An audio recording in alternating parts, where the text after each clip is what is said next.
네, 여러분 안녕하세요. 건담올릭의 스트록스입니다. 네, 오늘은 MG 피겨라이즈 제품을 리뷰해 볼 건데요. 이번에 준비한 제품은 MG 피겨라이즈 가면라이더 신 1호입니다. 2011년 8월에 3,800엔으로 발매된 키트고요. 네, 가면라이더 오즈 타토바 콤보를 뒤를 이어서 통산 11번째로 발매된 제품입니다. 쇼와 라이더로는 처음으로 이렇게 그럴싸한 조립식 프라모델 라인업에 서게 된 첫 번째 제품이기도 하고요. 그 흐름이 어느 순간 이제 끊겨가지고 이제 더 이상 MGF 신제품에 좀 뭐랄까 희망을 가질 수 없게 됐다는 게 좀 굉장히 아쉽네요. 자세한 리뷰에 앞서서 총점을 말씀드릴게요.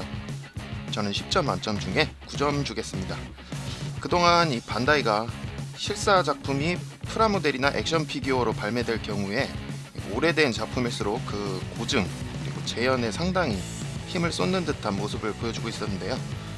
이 본 제품은 어찌 보면 그 카테고리의 가장 원점에 해당하는 초대 가면라이더를 모델로 한 제품이기 때문이라서 그런지 상당한 재현도와 퀄리티를 보여주는 키트입니다. 자세한 내용은 본 리뷰에서 알아보도록 하겠습니다. 네, 먼저 본체 소체 외관부터 살펴보겠습니다.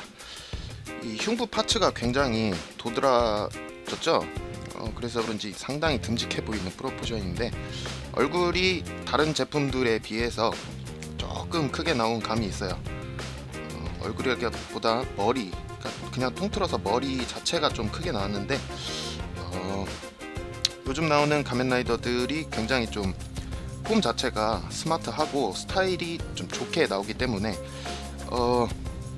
현대의 슈트 액터들이 뒤로 갈수록 이제 요즘 세대들이다 보니까 또 70년대 슈트 액터들이랑은 또 평균 신장이 차이가 많이 나잖아요. 그런 것에서부터 조금씩 차이가 나니까 이 제품적인 면에서도 좀 그런 부분을 강조하지 않았나 싶은데 뭐 크기 자체는 다른 MGF 가면라이더들과 다르지 않습니다. 크기는 똑같아요. 스케일도 8분의 1로 똑같긴 한데 이 비율 자체를 머리를 좀 더 크게 내줬다는 거. 머리를 크게 냈다기보다 헬멧의 디자인 자체가 그렇다는 거죠. 양쪽으로 조금 펑퍼짐한 느낌. 오히려 이런 거를 뭐 원작 고증이 잘 됐다라고 생각하는 게 속편할 것 같아요. 그리고 손 부분이 드디어 새로운 성형품으로 구성이 되어 있습니다. 한층 더 섬섬목수 아주 예쁜 손이 됐죠. 정말 가느다란데 파츠가 더 작고 아주 얇아졌기 때문에 관리에는 더더욱 세심한 주의가 필요하게 될 것 같습니다. 손이 굉장히 예뻐졌어요.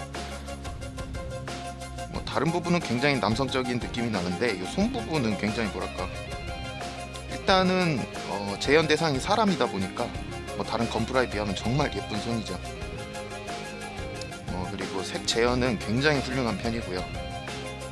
원작 기준으로 헬멧 컬러가 약간 밝게 나온 감이 있긴 있는데 뭐 MGF 라인업 나름대로의 재해석이라고 보는 게 맞는 것 같아요.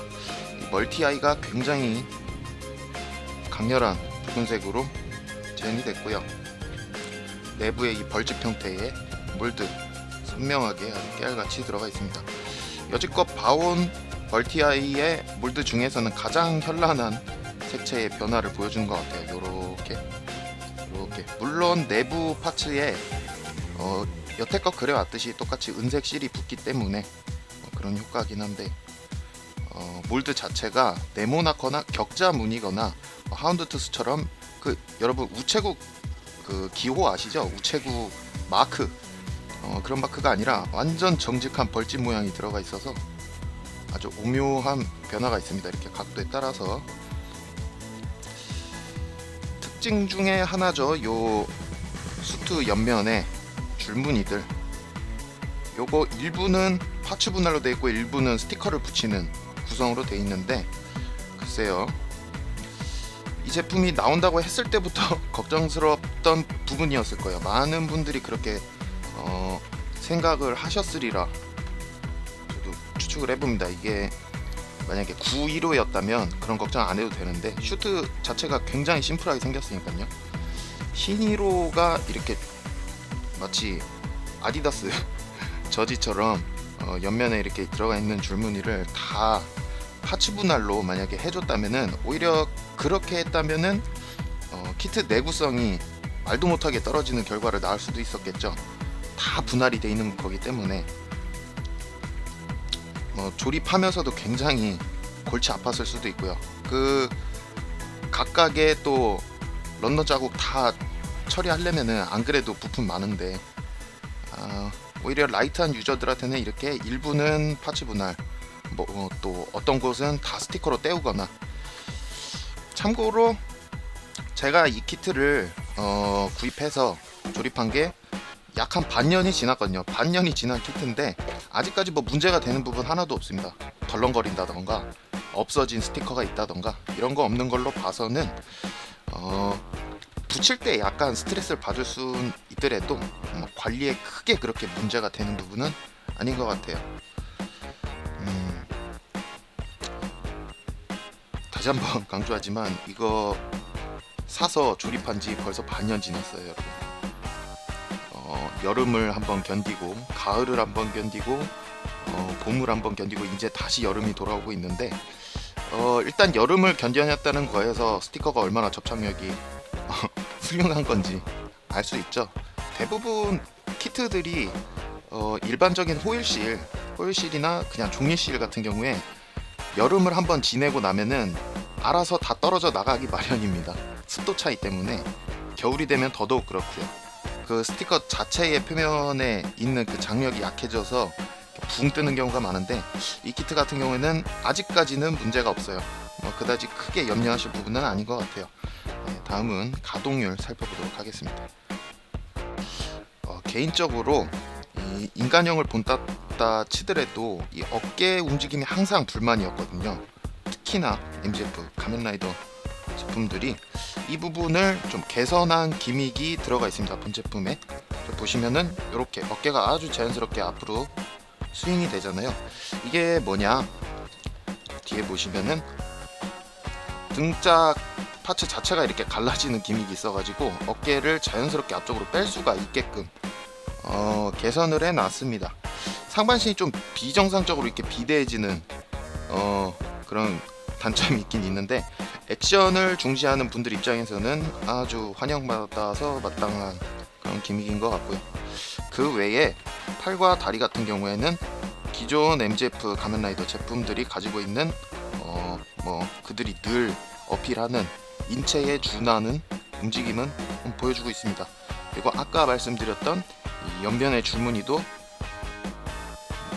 제 아무리 무릎을 많이 굽혀도 자연스럽게 이어지고 있죠. 이게 이 가동 범위를 또 고려해서 이 스티커가 들어가는 부분을 설계를 해줬다는 거죠.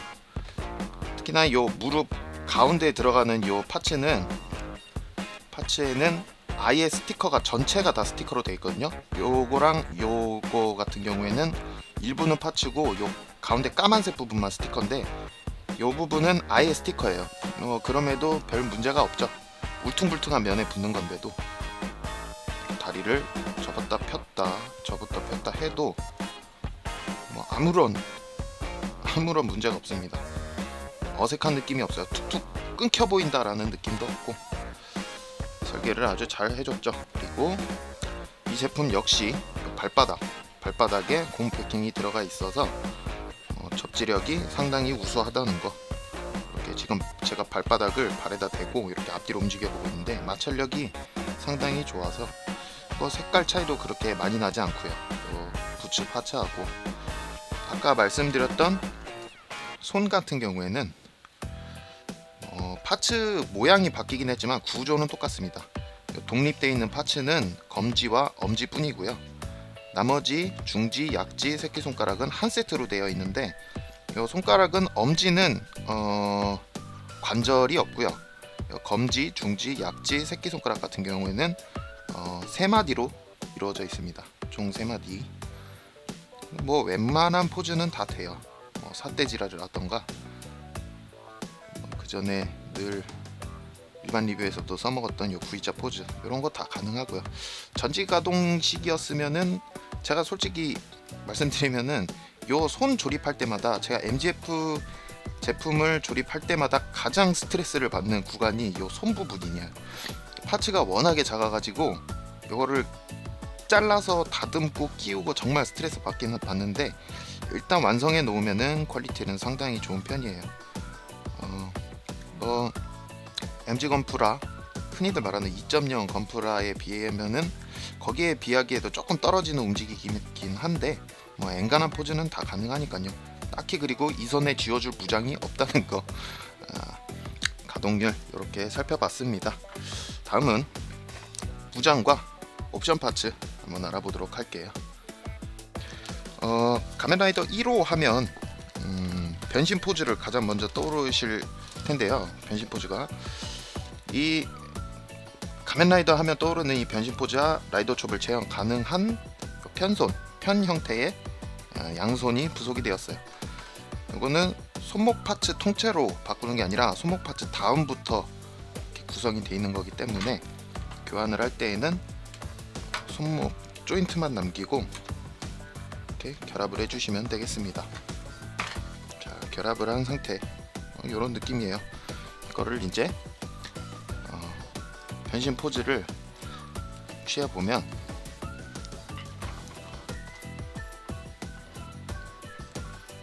잠시 변신 포즈를 취해 볼게요. 자, 여기서도 어깨 기믹이 앞으로 연장되는 덕을 톡톡히 보죠. 각도가 자연스럽게 나오니까요. 조금 카메라를 뒤로 물려서 전체적인 모습 한번 보도록 하죠. 자, 이런 느낌이에요. 자, 이런 식으로 변신 포즈 재현이 가능한 손파츠가 들어왔다는 거. 이건 토막상식 같은 건데요. 그냥 말씀드리고 싶어서 이 유명한 변신 포즈가 사실은 이 가면라이더라는 작품 초기 방영시에는 존재하지 않았습니다. 이런 포즈를 딱 정해서 포즈를 취한 후에 변신한다는 그 기믹 자체가 없었거든요. 어찌된 일이냐 하니, 이 가면라이더 1호를 연기했던 그때는 가면라이더 1호라는 명칭조차 없었습니다. 왜냐하면 가면라이더 2호를 등장시킬 예정이 전혀 없었기 때문이죠. 원작을 그렸다고 해야겠죠. 원작을 그린 이시노모리 쇼타로 씨의 증언에 있어서도 자신이 그린 만화에는 2호가 등장하지 않았습니다. 처음에는. 이게 어떻게 된 일이냐면 가면라이더 1호를 연기했던 홍고 다케시가 홍고 다케시 역을 한 후지오카 히로시 씨가 이 바이크에 탄 채로 풍력을 이용해서 이 벨트의 프로펠러를 회전시켜서 얻은 에너지로 변신할 뿐이었어요. 처음에는 이런 변신 포즈가 없었다는 거. 근데 이 홍고 다케시 역의 후지오카 히로시 씨가 촬영 도중에 바이크 사고를 당합니다. 그래서 출연할 수 없게 됐죠. 갑자기요. 그것도 전혀 뭐 아무 대책도 없는 상황에서 그렇게 연기자가, 가장 중요한 연기자가 다쳐버렸어요. 그래서 급히 투입된 가면라이더 2호 이치몬지 하야토 역의 사사키 타케시 씨가 처음으로 필요했던 이 변신 포즈. 마지막 변신 포즈는 조금 다르긴 한데 이거는 1호의 변신 포즈예요. 가면라이더 2호의 변신 포즈가 어땠냐면, 그걸 잠깐 보여드릴게요. 사람들이 기억하는 변신 포즈는 1호의 변신 포즈를 가장 많이 기억하고 있지만, 사실 먼저 등장했던 건 가면라이더 2호의 변신 포즈였다는 거.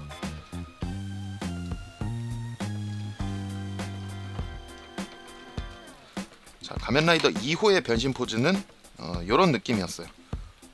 자, 요런 느낌이었는데, 이 가면라이더 2호를 연기한 사사키 다케시가 이 변신 포즈를 처음으로 피로를 하면서, 뭐랄까, 이때부터 변신 포즈를 취하고 나서 변신을 한다라는 약속이 생겨나게 된 거죠.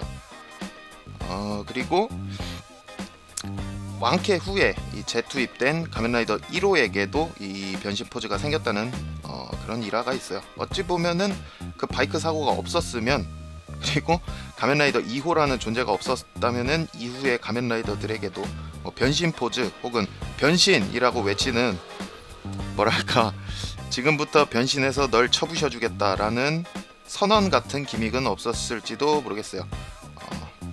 뭐 그렇다고요. 잡설이 길긴 했는데 알아두시면 어디 가서 뭐 그렇대더라 라면서 말하기에는 뭐 말할 거리는 될 거예요. 뭐 어쨌든 변신 포즈가 생기게 된 비화랄까 뭐 그런 거. 다음은 지금 머플러를 착용하고 있는데 이 머플러 외에 다른 형태의 머플러가 하나 더 부속이 돼 있어요. 자, 이렇게 가동이 되는 구조의 머플러가 하나 더 부속이 돼 있습니다. 자, 이거는 원래 끼고 있는 것도 이렇게 파츠가 분할되어 있긴 한데 이거는 순전히 이런 볼륨감 있는 형태 자체를 런너에 넣기가 뭐해서 이렇게 파츠 2개짜리로 사출한 걸로 보이고요. 이거는 아예 가동이 되게끔 목적이 이겁니다. 이런 머플러가 부속이 되었어요. 이렇게 바람에 흩날린다는 느낌을 줄 수 있는 머플러죠. 맨 처음에 앞서서 외관 설명에서는 그냥 넘어갔는데 이 머플러의 형태 표현이 정말 지금까지 봐왔던 머플러가 들어있는 MGF 제품 중에서는 정말 최고 수준인 것 같아요. 컬러도 촌스럽지 않으면서도 아주 농도가 느껴질 정도로 강렬한 붉은색으로 사출이 됐고 펄럭인다는 느낌을 정말 잘 살려줬죠. 지금까지 더블하고 스컬에도 머플러가 훌륭하긴 했는데 개인적으로는 이 신 1호에 들어있는 머플러 정말 사출이 잘 된 것 같아요. 형태 표현이 정말 잘 된 것 같습니다. 다른 MGF 키트들처럼 다양한 옵션 파츠가 부속되어 있지는 않지만 글쎄요, 쇼와 라이더 팬들을 충분히 홀리고도 남을 만한 그런 퀄리티로 나와준 키트인 것 같습니다. 이후로 915가 바로 발매가 됐고 한정판 형태로 붉은 장갑과 부츠를 신은 2호도 발매가 됐으니까 입맛 따라 고르는 재미가 아주 쏠쏠할 것 같아요. 초대 라이더 관련 상품을 살 때 항상 고민되는 점이 이 915, 1호의 사쿠라지마 버전, 그리고 신 1호, 2호기, 쇼커라이더 등등 형태는 비슷하지만 컬러링이 틀리고 작중의 이미지가 천차만별인 이 제품들이 전부 다 나오기 때문에 뭘 골라야 할지 좀 고민되곤 해요, 매번. 하지만 누구에게는 단순한 색깔놀이, 금형 울거먹기로 보일 수도 있겠지만 충분히 이것저것 색깔놀이처럼 나와 있어도 충분히 구매 가치는 있는 녀석들인 것 같고요. 어디까지나 한정된 구매층에 대한 얘기긴 하겠지만 글쎄요, 모르겠어요. 이 쇼와 라이더 같은 경우에는 굉장히 어떻게 보면 호불호가 갈리기 때문에 원래부터 좋아했던 사람들은 쭉 좋아하는데 밀레니엄 라이더를 보고 자란 시청층들이 갑자기 쇼와 라이더를 좋아하게 되는 경우는 없거든요. 하지만 이 키트 퀄리티만 놓고 보면은 충분히 완구적인 면에서는 부족함이 없는 퀄리티라고 생각을 합니다. 제가 준비한 리뷰 내용 여기까지고요. 아이캐치 보고 돌아오겠습니다.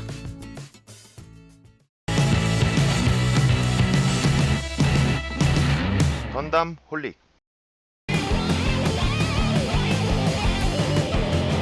건담 홀릭. 네, 오늘은 MG 피겨라이즈 가면라이더 신 1호를 리뷰해드렸습니다.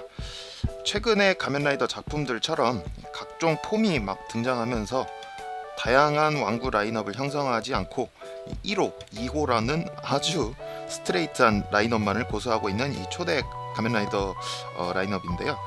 때문에 수많은 제품수를 가지고 있는 이 SH 피겨아츠 쪽에서도 이 초대 가면라이더가 제품화되기까지는 상당한 시간이 걸렸어요. 제가 알기로 제가 저번에 리뷰해드린 적이 있는 그 쿠우가 같은 경우는 2009년에 나왔는데 이 가면라이더 신 1호 같은 경우에는 2011년에 나왔거든요. SH 피겨아츠는 그만큼 상당히 공을 들인다는 거죠. MG 피겨라이즈 라인업에서 봐도 이 초대 라이더라는 어떤 예우적인 처사가 아닌 단지 훌륭한 퀄리티의 제품을 만들기 위한 그런 노력이 엿보였던 키트였습니다. 1탄이니까 맨 처음 낸다 이런 게 없는 거죠. 1탄 초대 라이더니까 좀 더 노하우를 쌓은 뒤에 확실한 퀄리티의 프라로 내겠다라는 그런 느낌이 들어요.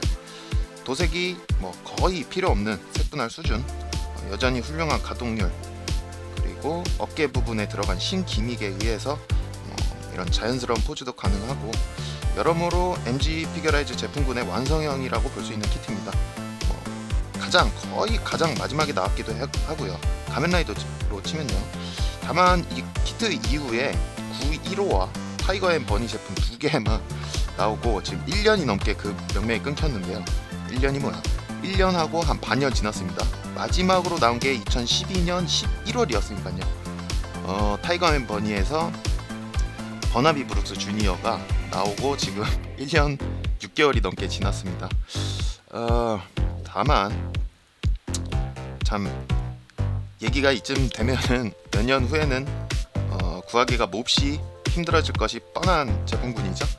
딱 봐도 감이 오잖아요. 이 제품이 벌써 나온지만 해도 이 제품이 이 제품이 2011년 8월에 나왔으니까 지금 당장 구하기 힘든 제품이라고 해도 이상하지 않은 세월이죠. 그만큼 지났으니까 관심 있는 여러분들은 서둘러 구하시기를 추천합니다. 무엇보다 자신 있게 추천드릴 수 있는 키트예요. 가격도 그렇게 비싸지 않고 평균적인 MGF 가격대인 3,800엔으로 나왔으니까 관심 있는 여러분들은 서둘러 구하시기를 추천합니다. 오늘 리뷰는 여기까지고요. 저는 건담 올릭의 스트록스였습니다. 지금까지 시청해주신 여러분 감사합니다.